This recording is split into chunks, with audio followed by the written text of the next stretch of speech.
All right, I've got Gabby from Inside the U on college football addiction. Going to talk a little Hurricanes football. Gabby, I appreciate you for joining me, man. How you doing? I'm doing well, TJ. Appreciate you having me on, man. Yeah, thanks for doing this. Thanks for jumping on. We'll talk about this Cal game in just a minute. We'll talk a little bit about Cam Ward too, but backing it up just a little bit to the Virginia Tech game. What big takeaways from that game? Did it surprise you that Miami maybe, I don't know, played a little down, or Ward being off a little bit in the first half gave Virginia Tech a chance in that game? It did feel like early Miami had a chance to kind of blow it open, and the Yeah. interception going up 21-0 on kind of a wild phantom holding call was what it looked like was going to happen. VT gets the interception and ties it up. Just thoughts on the way that Miami played. Obviously, a credit for fighting back, but was it a little concerning or surprising that they didn't play super well against an okay Virginia Tech team?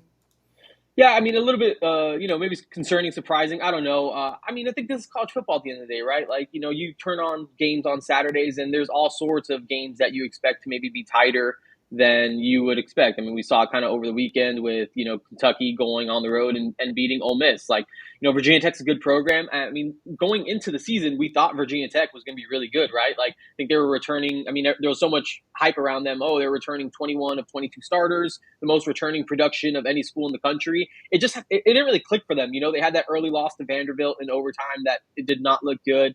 They had lost to Rutgers the week before. Rutgers turns out to be a pretty good team, and that was kind of a tight game. But I do think that you kind of have to give Virginia Tech some credit too. I do think that that was the best game that they had kind of played up to this point of the season. It felt like the offense finally clicked for them. Kyron Jones was a really good player. We kind of saw him take that step in 2023. It seems like he kind of continued. I think this Miami game was kind of like the spark that he needed to kind of get back on track, especially that offense. Bashal Tutin, I think, is probably one of the more underrated running backs, probably not, maybe in the country, definitely in the ACC. And look, Miami didn't tackle well. They definitely didn't bring a lot of that physicality that they're kind of known for. Kind of got whipped at the line of scrimmage at times. I think it was kind of a wake up game for Miami. I think they kind of needed one of these. Obviously, they've been riding high. This early part of the season has gone extremely, extremely well. Kind of got punched in the mouth a little bit, at USF in that first half, bounced back, shut them out in the second half and kind of blew it open.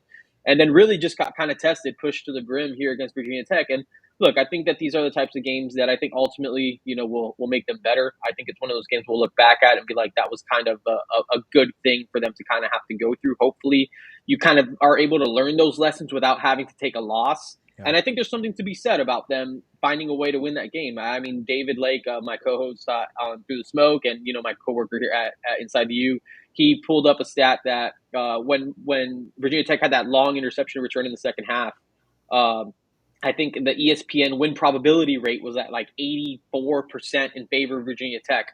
So there was just massive, massive momentum swings, and Cam Ward wasn't sharp. The three turnovers, two interceptions. The one bad one again off of a holding call, which I think ended up being huge, like kind of a 14-point swing. A few plays later, they break off a 55-yard touchdown.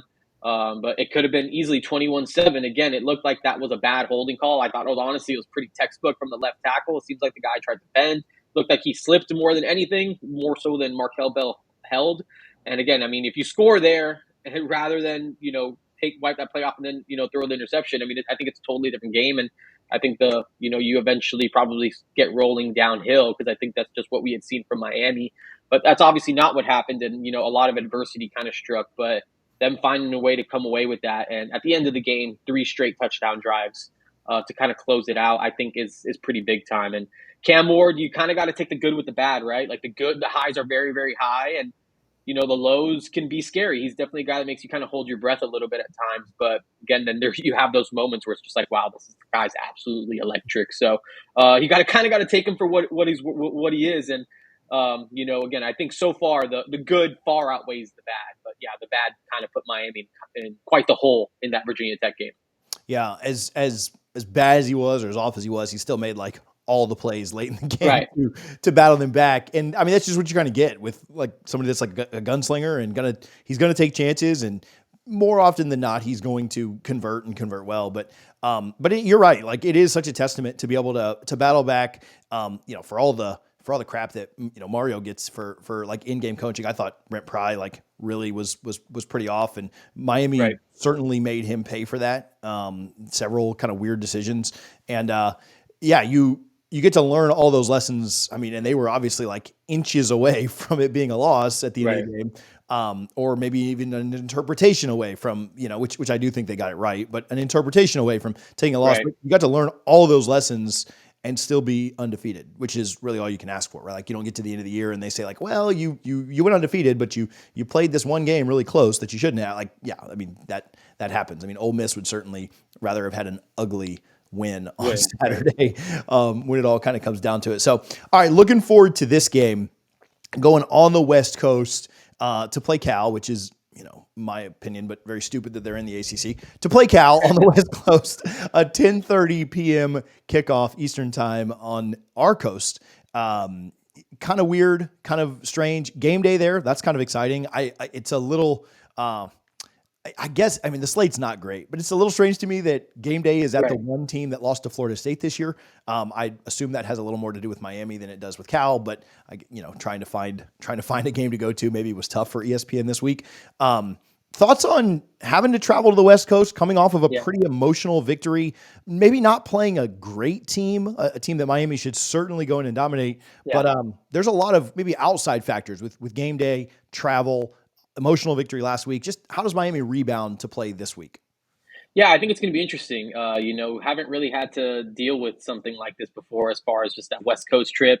Again, it's a really late kick on the East Coast. Again, 10:30 p.m. I'm not looking forward to that at all, just as a father of two young children.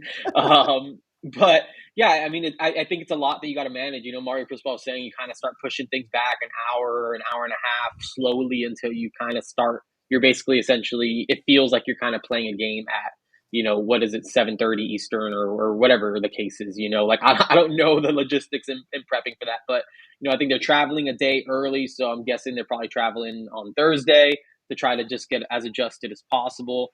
Yeah, you're coming off a big emotional win. I think the positive of that is you kind of get an extra day to rest, as opposed to just like, normal week. I mean, just playing on a Friday night, you just get that extra day, which helps you kind of hopefully catch up a little bit. And then going out to the West Coast to play Cal again, I think this is probably like my wake up moment of just like, okay, this is where we are in college football. Like Miami's playing a conference game at 10 o'clock 10 p.m. Eastern in Berkeley in the Bay Area.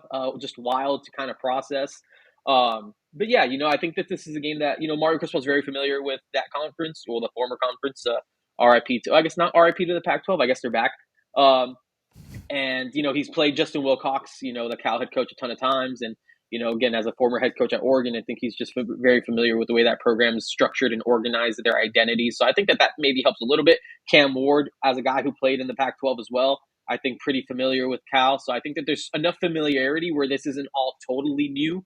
Like this isn't something like a school that you've never played before. No one in the program has any sort of past or history with. Like I think that there's enough there where I think Miami should know what to expect, and Mario Cristobal should have that team prepared enough. And yeah, I mean, again, this is the only team that's lost to Florida State this year. Kind of watching them on tape, like I think that this is a good bounce back opportunity for Miami. But again, there's a lot of different things tied into this that it makes it kind of interesting to see how they kind of balance it, how they kind of just go about this new dynamic of travel and playing on that coast.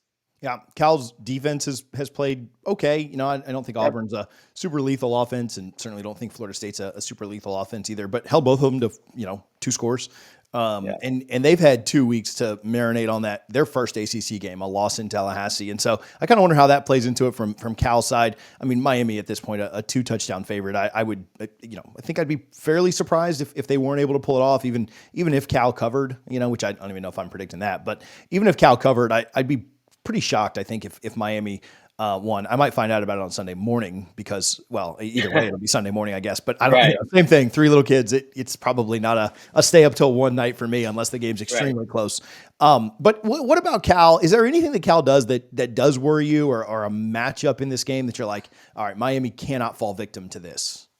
Yeah, I think Jaden Ott, TJ has been one of the best running backs in the country. Over the past couple years, I don't think it's been there for him. I think he's been a little banged up. I don't think he's totally healthy. I think that you mentioned the bye week. I think that that's a huge opportunity for him to kind of potentially freshen up, get a little bit healthier. So I think the Jaden Ott factor is concerning to me just because.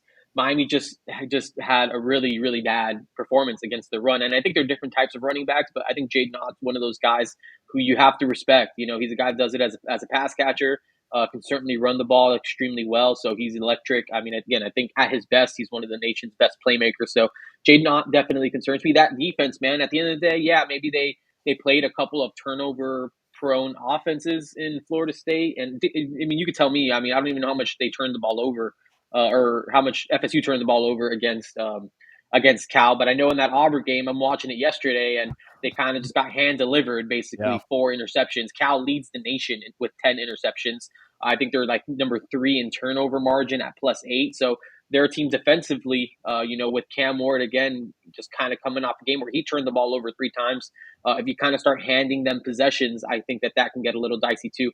I think they have some. I think they have some good personnel. Xavier Carlton, that big defensive end, number 44, stands out on. Just watching them, looks like, I think he's like 6'7", 270 something pounds, just like big, strong side defensive end that I think kind of creates some havoc. Teddy Buchanan, that middle linebacker, I think transferred up from the FCS level, is a really, really good linebacker. And again, those corners, Noah, I think it's Noel Williams and Marcus Davis, plus those safeties, Miles Williams, and I think Caleb Woodson. I think those guys do an excellent job on the back end. And they're veterans. Like, these are all older guys that have been, again, kind of, picking off passes, stopping the run. And again, I think that there's enough personnel in that Cal defense where it's just like, hey, like, it makes sense that they held Florida State to, low scoring margin. It makes sense that they forced 4 turnovers against Auburn and, held Auburn, really, really tight, played them really good. I mean, gave up a late touchdown to Auburn to make that game look closer than it even was. So, yeah, I mean, I respect that Cal defensive personnel for sure. Yeah, they against Florida State, it was kind of like happened against Miami with Virginia Tech. Florida State was up 7-0 and drove all the way down the field. And again, kind of a weak holding call, like kind of a 50-50 call. I won't say it was as bad as the Miami one, but a weak holding call. The ball would have been first and goal at the 1. Instead, it was second and 20 from the 24 or something like that. Right. And Florida State, if you can score from 1 yard away, which I guess isn't a guarantee with this offense, but if you could have scored from 1 yard away, it'd have been 14-0. Maybe that game goes a little bit differently. Maybe you start to have things rolling. It was DJ threw a pick the next play, really, really bad interception. I don't even think it was really Cal making a play. I think it was just like, look what I found, And so kind of changed very similarly to that Miami game, right? You had a 2-score lead as opposed to Cal got the ball and went down and scored with it. And so, yeah, their defense at times was, but Florida State did drive the ball fairly well. They had a 75-yard drive to open the game to take a 7-0 lead. And then they drove, again, down to the 1, kind of, with that holding call. And so they drove the ball fairly well. They got it across midfield right before the half. Norvell elected to go for it instead of kicking a field goal. And then they drove down a couple more times for another touchdown and then another, what should have been a field goal attempt, but they were able to run the clock out. So, yeah, they drove the ball okay, even Florida State not being a great offense, drove it okay on Cal. And so, that would, to me, and I'll get your take on this too, to me, that would be the place that Miami could probably capitalize as well, is on that defense. If they can kind of keep the ball out of harm's way, to me, that's the biggest advantage that they have is the fact that they have Cam Ward and Cal doesn't. Yeah, and Miami's been one of the best like first down offenses, in college football this year. Like, they do a good job of just kind of like moving the ball, and I think they do a good job of just putting together long drives, and they can be explosive. But I think Miami's like an underrated part of this Miami offense. It's just its ability to go on 7, 9 play drives and drive 80 plus yards and then go score, on the goal line. Like, they've been able to do that plenty against teams too. So I am curious, just, again, I think that this is going to be the hardest test that Cal's had to this point. Again, Auburn is obviously an SEC defense and, they got some big body types, but obviously things are just not going very well over there. Florida State, of course, having kind of a down year. And then I think they had UC Davis and San Diego State. So again, but then you have the college game day factor where it's kind of going to be all eyes on Cal, first, I mean, I guess home game in the ACC. I mean, again, SMU just had their first home game in the ACC, and that was a big time environment for them. I'm not trying to pour salt on the wounds, TJ. I'm just like, they showed up for that, and so I think that there's obviously going to be a ton of buzz, a ton of excitement, or in Berkeley, and I expect Miami to get Cal's best. I mean, look, Cal's quarterback Fernando Mendoza is a Miami guy. He played at Columbus High School, which is the same high school that Mario Cristobal played at, Alex Mirabal, the Hurricanes offensive lineman at, and honestly, just a ton of Miami supporters, Honestly, truthfully, a ton of Miami boosters all went to Miami Columbus. It's a very prominent high school here, not far from UM's campus. Mario Cristobal played with Fernando Mendoza's dad in high school at Columbus. Fernando Mendoza has camped at Miami, has been around the program. Him and his little brother Alberto, who signed with Indiana this past recruiting cycle. So there's just a lot. There's a lot of ties. There's a lot of interesting connections in this game that just make it kind of fascinating to watch. And there's going to be some fun storylines. The fact that College Game Day is going there, I bet we'll hear more about that Fernando Mendoza Miami factor and how he's from here. I wouldn't be surprised if there's some sort of story or feature on that and just that whole connection. So I think it's gonna be a good game, man. I'm interested to see how Miami shows up and plays this game on the road. I think we're gonna learn a lot about this team, on Saturday night. So I want to ask you about Cam Ward, and then I'll kind of see how you think this thing will lean, and then we'll get out of here. But he's obviously been phenomenal this year, and third right now in the Heisman odds behind Jalen Milroe, who just kind of obviously went off against one of the best teams in the country, and then Travis Hunter, who has also just in my opinion should win it. If he continues what he's doing, like it's hard for me to think that Right. I guess I'm just sick of it going to a quarterback, and that's not like anti-Ward or anti-Milroe. Like Right. if he No, puts that's fair. up 1,200 yards and 14 touchdowns and ends up with 5 picks, and they somehow I think win that's 8 or fair. 9 games, like there's no way you can't give it to him, right? Like that has I'm with to, you. I know that if you're an Alabama fan or you're a Miami fan, you're like, no, my guy needs it. I'm just like, I am so sick of the quarterback thing. But Right. maybe Travis needs to throw a touchdown pass too, and Dion can get that in there somehow. Right. But Ward, it would surprise me, I think, if Miami wasn't 11-1. Like if they lose 2 more games the rest of the way, outside of a string of injuries or just really fluky weird stuff, right? Like they're going to be favorites in every single game they play, maybe by double digits. I don't know. Louisville might be the only one that they're not. That's what I think. Louisville will probably be the only game there might not be a double-digit favorite in, depending on how this week goes. But still probably like at least a touchdown favorite, right? Like, and Louisville's got to play A&M this weekend, or not A&M, sorry. Louisville plays SMU this weekend. If they drop that, then Miami may end up being a double-digit favorite. So we'll see. But I do think that, Miami's going to win a lot of games. And, we do know that traditionally the Heisman goes to one of the best quarterbacks or a Travis Hunter type player, like on the best team. And so what I do wonder though, is like Milroe just kind of had his Heisman moment. Like Hunter seems to have a Heisman moment every week. Like where is that opportunity for Ward? Like, would it not be until maybe Clemson in the ACC championship? Like, would that kind of be where it all comes down to for him? Or, Florida State's bad this year. Virginia Tech wasn't great, and he was just okay in that game. I don't know that winning at Louisville would gain enough respect. They don't really play anybody in the last half of the season. Like, is that going to hurt him overall? I mean, maybe I'm nitpicking, and the Heisman is not the most important thing to Miami right now, but just thoughts on his chances of really winning the thing.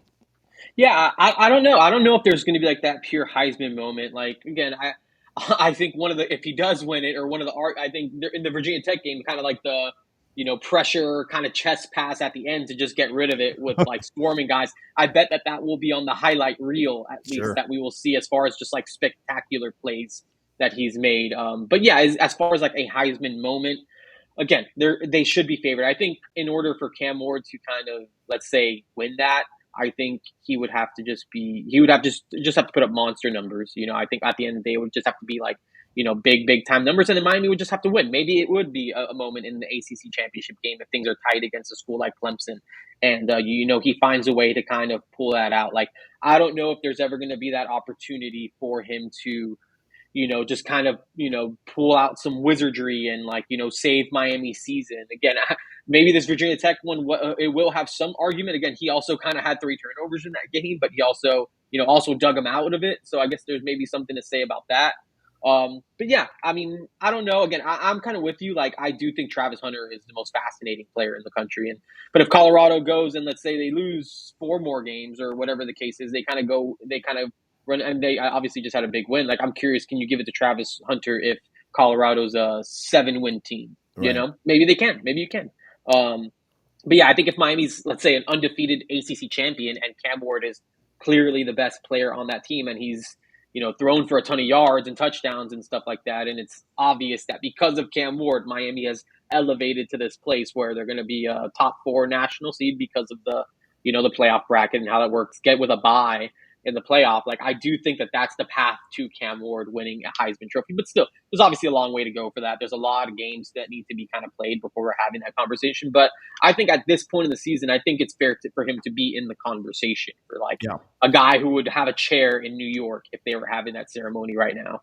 Yeah, it would surprise me at this point, honestly, if he wasn't a finalist. Like if Right. he didn't finish in the top 5. Now, if weird things happen and they drop to Louisville or they drop to Florida State and then they Right. lose to Clemson too, like yeah, that certainly, yeah, you'd be like, all right, well, not anymore. But I don't see any of that happening. So Hopefully, we'll see. I think he's a finalist right now. He probably needs, like you said, in my opinion, he probably needs Colorado to drop a couple more. Like again, I don't think they could win it. He could win it at 7-5, unless his Hunter's numbers were just insane, and maybe Yeah. even Milroe drop to Tennessee, although that probably elevates Nico. Milroe to drop a game or two, and then I think he could do it, right? Like if his numbers are insane and some of the other guys falter just a tad, it could certainly be pretty exciting. And he might, it's hard to say anybody's the best player outside of Hunter, but Ward might be the best quarterback, and that's I don't think that's too crazy of a take at this point. So Right. thoughts on, I don't know if you've done an official prediction, if you haven't, that's not a big deal, but just how you see this going. Do you have a lean in this one? Do you think Miami's able to get it done? I do, man. I think Miami's going to get this done. I think last I saw the spread, it was like 13.5. Like, I think that this is a game that Miami should cover. I didn't pick Miami to cover against Virginia Tech last week. Like, I saw that line and I was like, that's way too many points. And, I did not pick Miami to cover. So I don't want to come off as like, oh, I'm just going to pick Miami to cover every game. That's not what I've done. But I do think that this is a game that Miami should cover. I think, offensively, Cal can struggle. I know they're one of the worst like red zone offenses in the country. I think against you guys, against Florida State, TJ, I think they were 0 for 5 on red zone touchdowns. They had to set. I think their 9 points came on 3 field goals. I think they might have missed a couple if I remember correctly. I think Miami has a really good. I think Miami's really good in the red zone, or like in the top half of more in the top half, like I think top quarter of the country. And when it comes to red zone defense, and I think it's going to be tougher for that Cal offense to kind of continue to move it as the field condenses on Miami. And I think that the quarterback, Fernando Mendoza, again, great kid. I love him, love his family. I've interacted with them countless times, but I think his style, benefits Miami more from a defensive standpoint. Miami likes to create havoc on defense. They've had back-to-back weeks where they've had to kind of play mobile quarterbacks who do a good job of evading pressure. And I think now that Fernando Mendoza is maybe more of a true pocket passer guy, you get Ruben Bain back, which I think is an underrated factor too. Finally get your star defensive lineman back who, I think he could do a really good job. I think Cal's offensive line is suspect at best. So I think that line of scrimmage battle, I think Miami has a significant advantage. I think it's just going to be how they stop the run. I think containing Jaden Ott and then just kind of handling business, because I do think Cal has some pretty good, wide receiver personnel. Like, I don't think I'm not saying it's they're like world beaters or anything like that, but I think that they're solid on the outsides with Naziah Hunter, I think his name is, and they have a Starling, a few other bigger bodied wide receivers, a tight end that they use in a couple different ways, and Daiches that I think, was pretty productive in a few of these different games. So I think honestly, the way I kind of view it is if Miami plays B+ football, I think that they should beat every team on the rest of the schedule. I think that they will be more talented than Cal. I think that they should win this game comfortably. It's about how they show up. And I think as long as they show up and play I think if they show up and play their brand of football, like, I think they're honestly going to have a hard time losing to a lot of these teams. But saw Friday night, they probably played C football, not B+ football, and then you're in a tight one. Yeah. If Miami goes and handles their business and plays the right way, I think that Miami should win pretty comfortably. Awesome. We appreciate you for joining us, Gabby. Where can people follow you? Where can they find more of your work? Yeah, 24/7 Sports, InsideTheU.com. Also on Twitter at GabbyUrudia247. And we got a podcast, Through the Smoke, that I would encourage you guys to tune into if you are interested in hearing more about some Miami Hurricanes football and recruiting. Awesome. Appreciate you, buddy. Thanks for hanging out. Absolutely, TJ. Thank you for having me, man.